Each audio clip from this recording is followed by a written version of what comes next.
Hello, this is Matt on the Moon Lambo channel, and here's the headline from crypto media outlet Bitcoinist.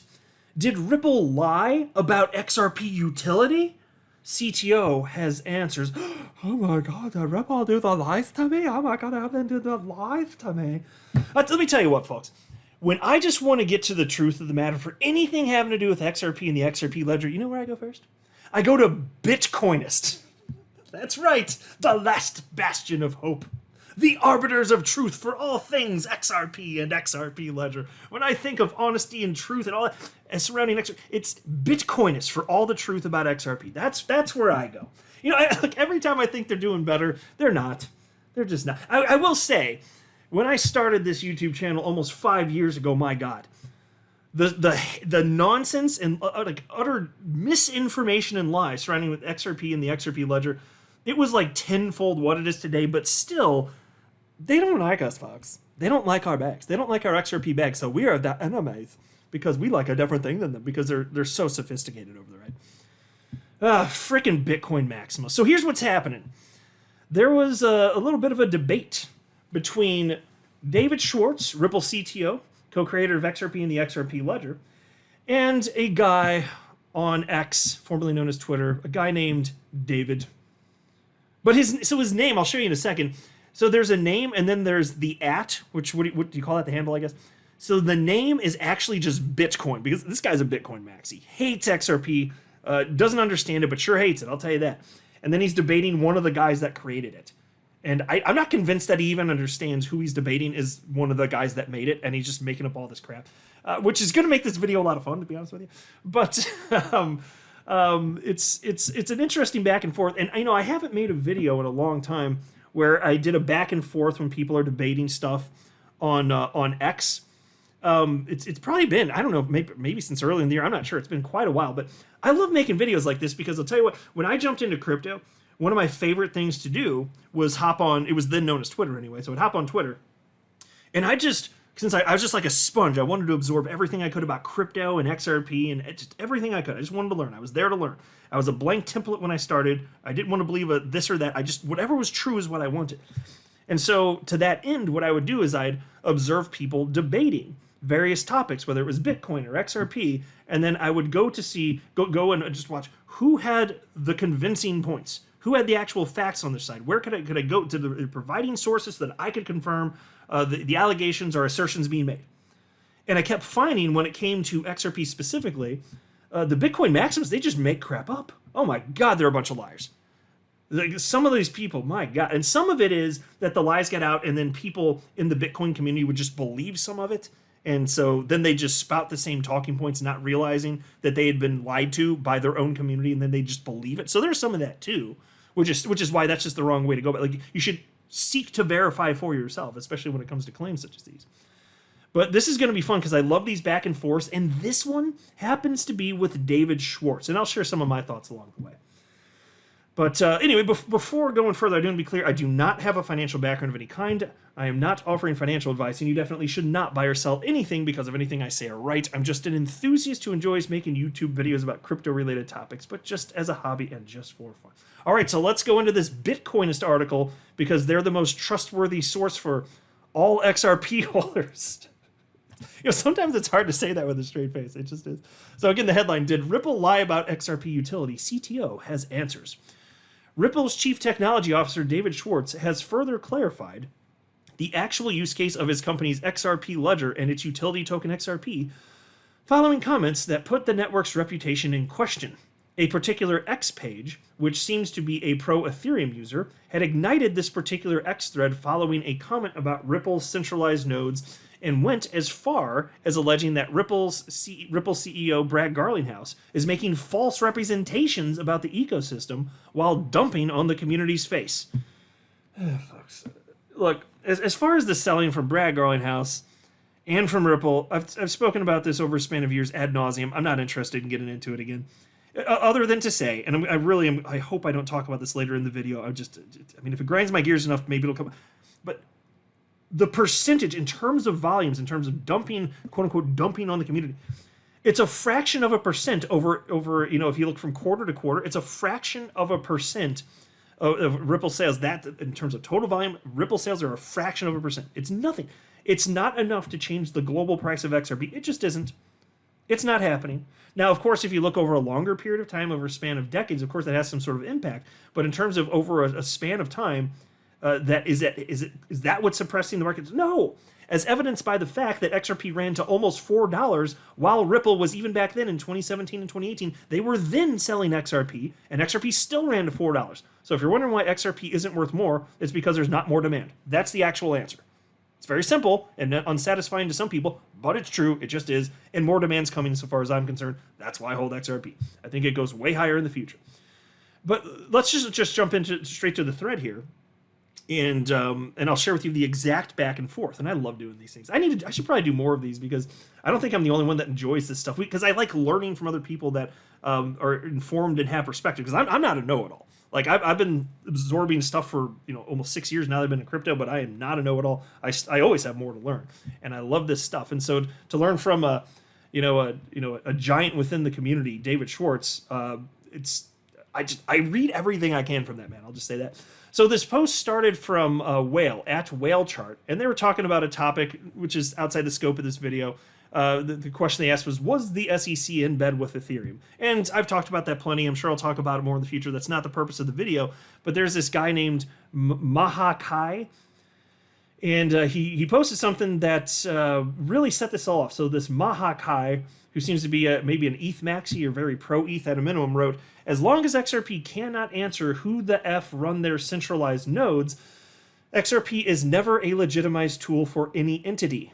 Oh, and don't forget to learn this. Ripple's solution is not XRP. Don't let Brad Garlinghouse screw your head while dumping on your face. Okay, so that's a bunch of nonsense, and to bring that point home, I have on your screen here XRP scan. This is a list of the validators. You can see this for yourself right here. I'm just scrolling on down. These are the validators. You can go and reach out and try and contact all of them. Go, you do whatever you want. So to state that you don't know, Ripple holds how many validators does Ripple have now? They for a long time had 4. They might have even less now. I'm not going to waste time trying to figure out if it doesn't jump out at me. Previously they were towards the top of those. It doesn't matter. I think they have just like a couple. So percentage-wise, you might as well round down to 0. Like Ripple's not controlling this. And then as far as Ripple's solution is not XRP. Duh! He's saying it as if people don't know that, and it's a negative. There's RippleNet, and then there's also on-demand liquidity. Well, it's actually been rebranded, but setting that aside, the fact of the matter is if you want to settle in real time, you can use XRP.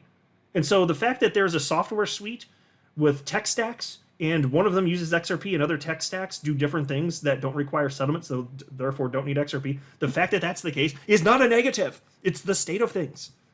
Use RippleNet for payments, which is messaging. When we say payments, people think that that's the movement of money. It's actually not. When we say payments, that's actually just messaging. And when you talk about settlement, that's the movement of money. That's what XRP helps with. Oh my God, this guy does not know what he's talking about, or he does, and he just wants to mislead people. Either way, it's bad. But anyway, so he says that Brad Garlinghouse, screw with your head, dumping on your face. Okay, that's a bunch of nonsense. And so former Ripple employee Matt Hamilton responded to this guy and wrote, which centralized nodes? They are decentralized. That is the whole point. And then MAXI responded to Matt Hamilton and said, have you tried running one node of this garbage yet? And so this guy obviously doesn't know who he's talking to. Matt Hamilton responded, I don't have it on the screen, but he responded separately that, yeah, he's been running one for over half a decade, actually. And then that's where MAXI decided to not respond. And so this really heats up with this account, this Bitcoin account, at David, and then a bunch of numbers. So I'll just call him David, even though his name says Bitcoin here. And what was also interesting here? I have this account blocked, and I had it blocked before I came across this.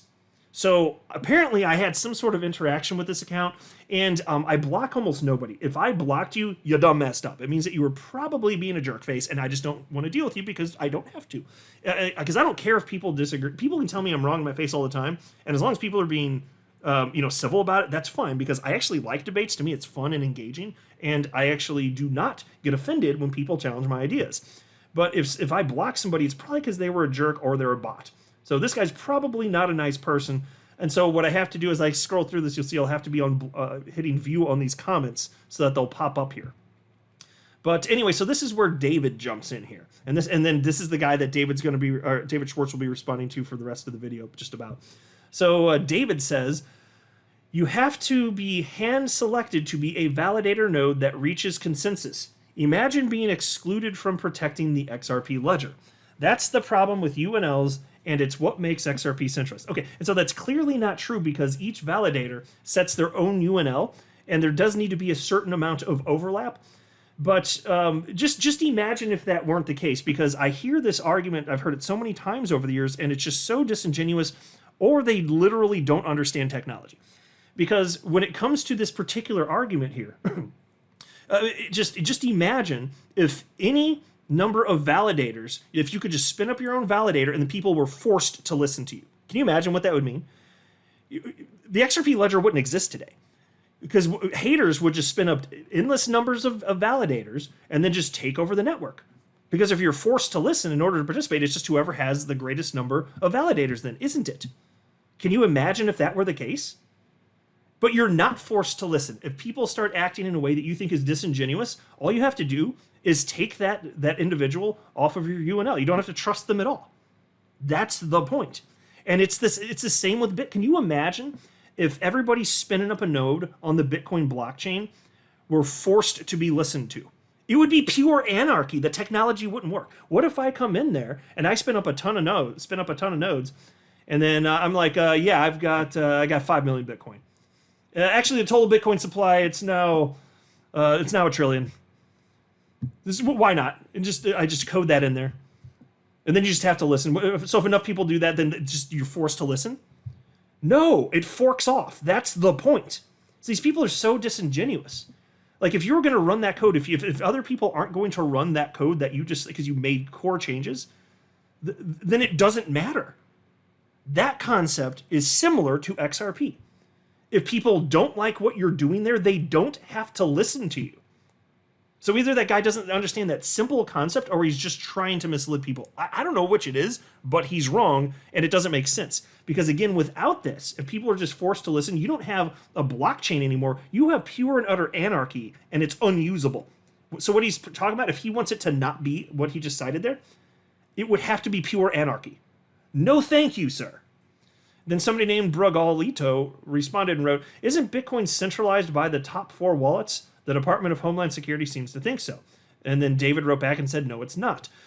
Owning 1 million Bitcoin gives you no more control as owning 1 or 0. Okay, and so I'll pause and note, that is true. And the same thing is true with the XRP ledger, although the Bitcoin maximalists don't like to admit that. It doesn't matter how much Bitcoin you own because it's not a proof-of-stake system. Same with XRP ledger, it's not a proof-of-stake system. You don't get control by owning a certain quantity of those coins. Now, this is where David Schwartz jumps in, and he says to David, what control do you think running a validator gives you?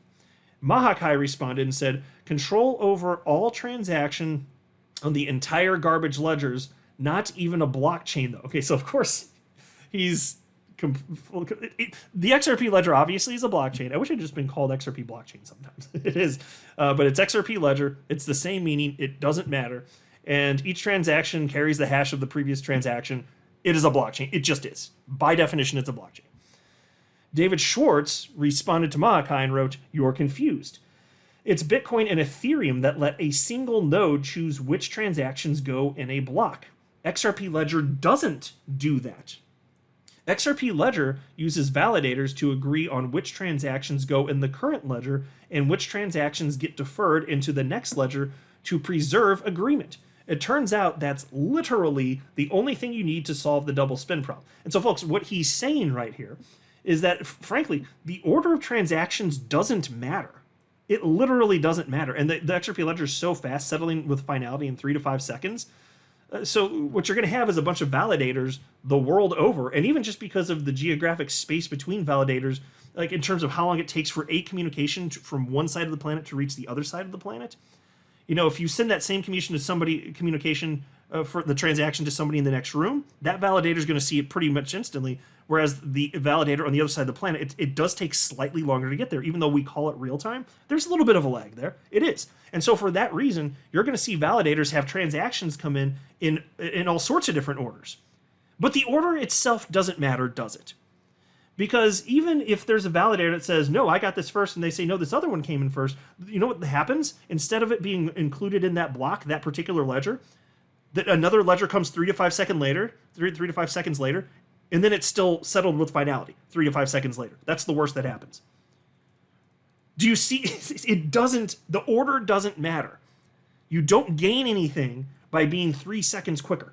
It doesn't matter, period.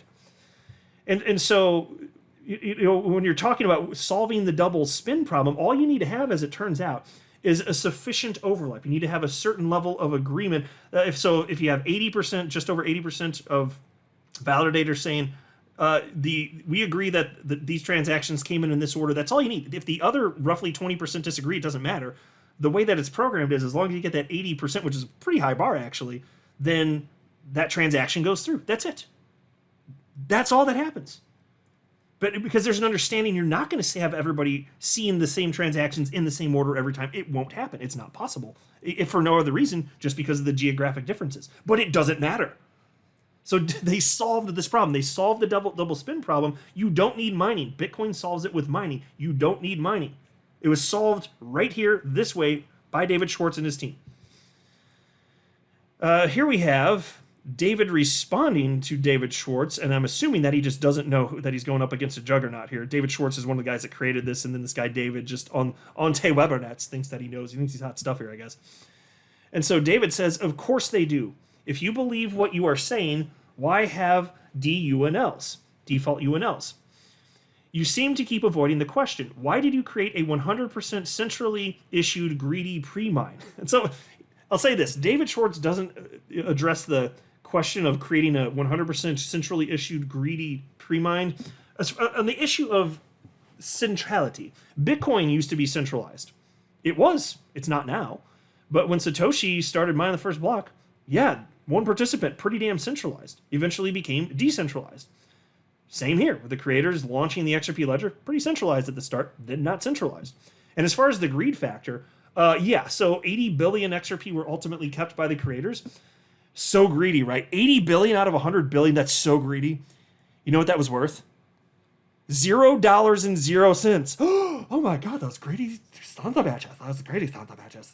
They kept for themselves $0.00. And then they start mouth breathing. Like, the people that think that crap makes no damn sense. Yes, that's right. Those greedy SOBs. It only was worth something because people looked at that, and Ripple's forthright about this, and the creators of XRP forthright about this. Here's where the XRP is. You can verify it. It's a public blockchain.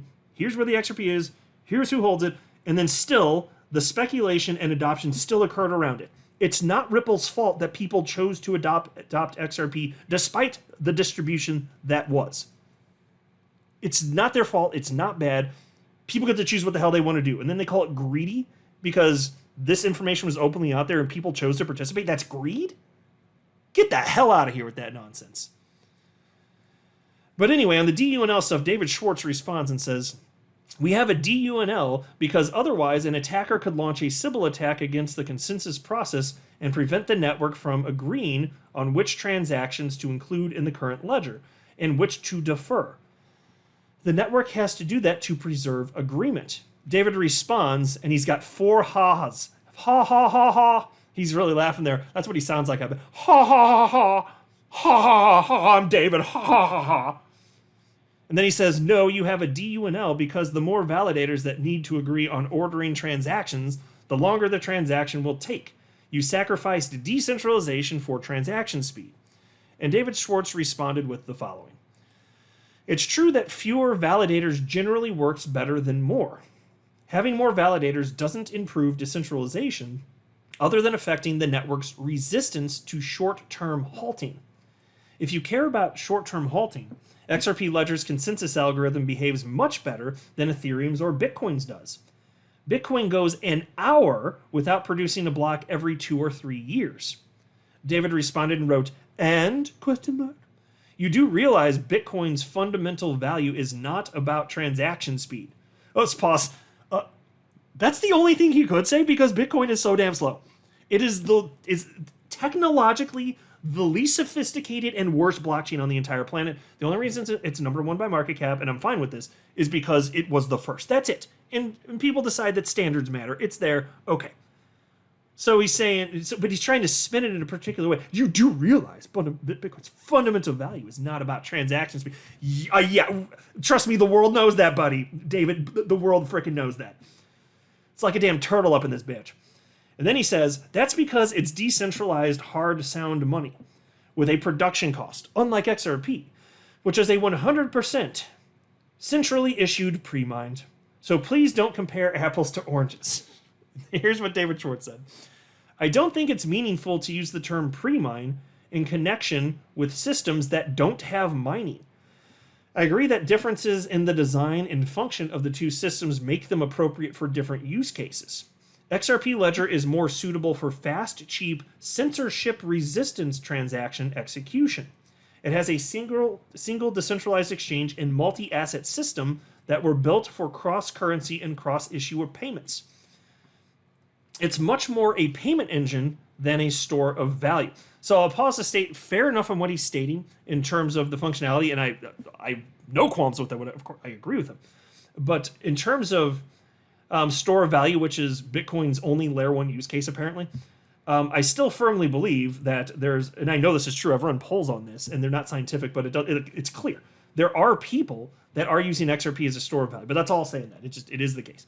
But anyway, David responds and says, Bitcoin is designed for transactions. That is why it moves the most value. No, pause. It moves the most value because it's the first cryptocurrency in existence. That's it. It's also the worst. And then David says, Bitcoin is designed for transactions because the majority already own it. The XRP Ledger decentralized exchange has not seen any real volume ever, and that is because it can't find much use. Okay, so that's literally not true. Frequently, XRP Ledger has daily volume of upwards of $1 billion. At its peak I remember because I just saw this stat the other day, at its peak in April 2021, and mind you, this is while it's under assault from the SEC, in a 24-hour period, it hit close to $4 billion in a single day. I'm sorry, nobody's using it? Nobody's doing anything? What about and then the developer activities going up at the what is this guy talking about? He's literally just saying gobbledygook. It's just made up nonsense. So anyway, David Schwartz responds to him and says, Bitcoin was designed to be sound money. The blockchain wasn't really designed for transactions, and the resistance to things like block size increases, ordinals, and colored coins show that people don't want it to be that way. David says, so why does Bitcoin move the most value? Why is Bitcoin the most accepted around the world? If people want Bitcoin because it's sound money, then yes, it will be transacted. So let's pause a note here. It's, again, because Bitcoin was first. That is it. As evidenced by the fact if you launch a copycat of Bitcoin today and it's coded exactly the same, you will get zero traction. Humans care about standards. Once something becomes a standard, it's hard to supplant. That's it. And if you don't get that, hard to help you at this point. You're living in a fantasy land. That's how humans operate. That's what matters to people.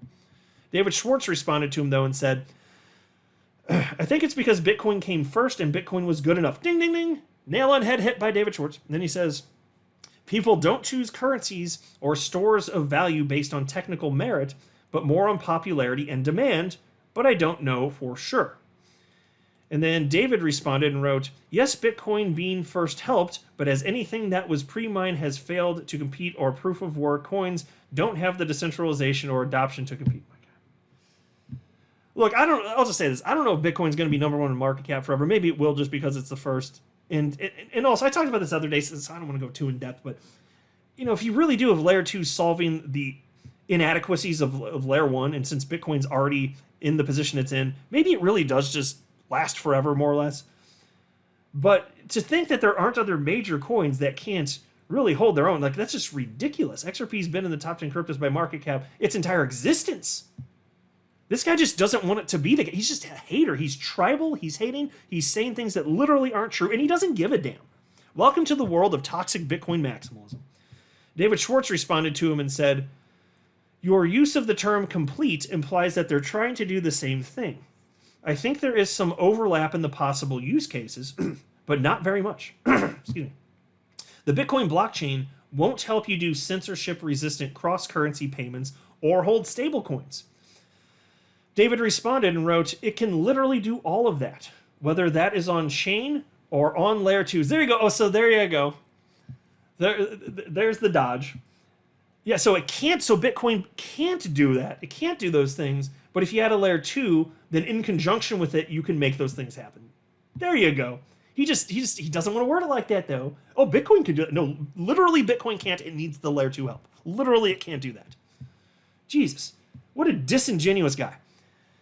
And then he says stablecoins are in the process of being on Lightning. Bitcoin is a better bridge currency than XRP. Hold on. That's another funny thing. I thought that it was bad that XRP was helping the legacy financial system. Isn't what the tribal Bitcoin maxis have been saying for much of the last 5, 6 years, 7 years? Yeah, XRP is the banker's coin, but now it's not. Is that narrative done now because Bitcoin's being positioned by Jack Muller's using Strike? Their platform Strike, because they're using Bitcoin with Lightning Network to do the same thing that XRP is doing as a bridge currency with Ripple. Is that what happened there? I'm pretty sure. Did I get that right? Yeah, I got that right. And it's a better bridge currency? I'm sorry, is evidenced by what? Because I'm 100% certain that XRP is being used in way more bridge currency situations than Bitcoin is when you're talking about that specific application that Ripple's going for. And then he says, because when it comes to it, the only thing that matters is liquidity. Bitcoin has far superior liquidity. Pause right there. That is disingenuous because he already ceded the point that Lightning Network needs to be used. Lightning Network is not sufficiently liquid. Yes, with Bitcoin itself, you can pull up liquidity stats on Live CoinWatch or CoinMarketCap. Greatest by a long shot. But if you want to move it fastly and cheaply using the Lightning Network, it has to be there available in those payment channels. The Lightning Network is not sufficiently liquid. It has the same problem that XRP has in terms of liquidity, and XRP is one of the most liquid cryptocurrencies on the entire damn planet. But of course, I think adoption fixes this problem. It only grinds my gears because this guy's being intellectually dishonest. That's what I'm supposing. I mean, maybe he literally doesn't know, but it's kind of hard to believe at this point because he just seems so undeservedly confident also. And then David Schwartz also says, I don't think liquidity is the only thing that matters, and you're mostly just imagining future solutions that may or may not actually work. A Bitcoin layer 2 with fast, cheap cross-currency payments is a fantasy right now. Full-throated clap right here for David Schwartz. And then David responded and wrote, no, I'm talking on-chain. If you want to move millions or billions of dollars in different currencies, XRP slippage would be far more than Bitcoin. This why I don't believe XRP will become a bridge currency. No one will want to pay millions in slippage. So that's a broken sentence, but I hopefully got the cut of his jib. David Schwartz then said, that's an irrelevant point. While it's true the slippage for Bitcoin would be less in that case, it would still be way too high for Bitcoin to be usable. High value, low volume payments are the worst ones to target for many reasons, including this one. And so, folks, you may have noticed what Ripple is doing. They're going for low value, high volume payments. That's what Ripple is actually doing. And so this guy, David, is talking about the inverse of that effectively. Which is hard to do. And again, in terms of slippage, and I'll just say this. The more liquid an asset is, the more that problem goes away anyway.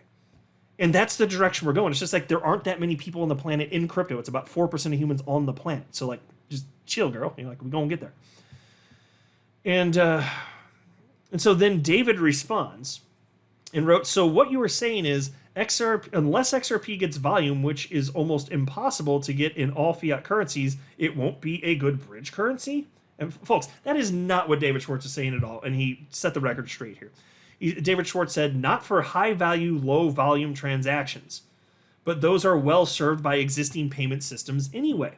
It's payments like Uber makes to drivers, remittances, and other low-value, high-volume use cases that are the low-hanging fruit of crypto, for crypto.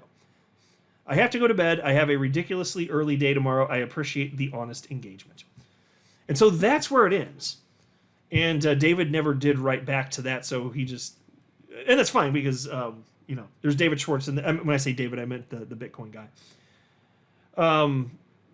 So, and it's fine because I wouldn't expect him to respond after David said, Schwartz said he's going to bed. That's fine.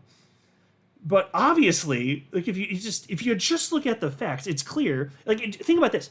Even in the summer last year, 2022, you know, it may have been June, so maybe it's technically a few days before summer, or it could have been right after, but I just remember Ripple announced that they were up, I want to say, ODL year over year, the transactions, which again requires the usage of XRP, it was up something like 900%. So is that an implication? Would you look at that data point and say, wow, this whole XRP as a bridge currency really isn't working out? XRP is not good as a bridge currency. Well, that's what this Bitcoin maximalist guy would have you believe. Here's the thing, and this is the thing I have with people like this, because I don't think he's being intellectually honest. I think he's tribal. He wants something to be true, and then what he does is, rather than seek truth and seek whatever is real, he wants to find arguments that hold his point because he doesn't want to change what his perspective is. He doesn't want his opinion to change, maybe because he's got heavy Bitcoin bags, maybe because he's got too much of an ego or pride, and for those reasons, and you see humans behave like this throughout life, right? When you get in that position, that when you're married to an ideology like this, that's when you just find any argument you can, even if you don't think it's a good argument, and you just argue it. I hate that. I just want to believe whatever is true, which is why I'm not married to any ideas here. And I will happily admit that's why, you know, in life, if I'm not particularly confident of something, I'm not going to emotionally attach myself to a particular concept. You know? If I'm not that sure of something, I'm going to say I'm not that sure. If I'm pretty sure, I'll say I'm pretty sure. If I'm highly confident, I'll say that. And if I'm absolutely certain, I'll say that as well. But most of the time, you'll see me being very particular on this channel in the way that I assert things. I'll say, I suspect this is true, or I feel highly confident this is likely true, but I'm not certain. And so the reason I talk like that is because that's what's most precise. That most precisely will let you know what I actually think and believe. But for people like this, it's just, here's an argument, and he's going to see how many people he can trick so that he can keep espousing this idea. I don't like, that's a bad way to go through life. And I just don't think that he is this wrong, because he's clearly informed on certain things, and then on other things where it's not that hard to become informed, he's just citing all this fallacious nonsense. It's just hard to believe, that's all I'm saying. Let me know what you think in the comment section below. I'm not a financial advisor. You should not buy or sell anything because of anything I say or write. That would be a very, very, very bad idea. Until next time, to the moon, Lambo.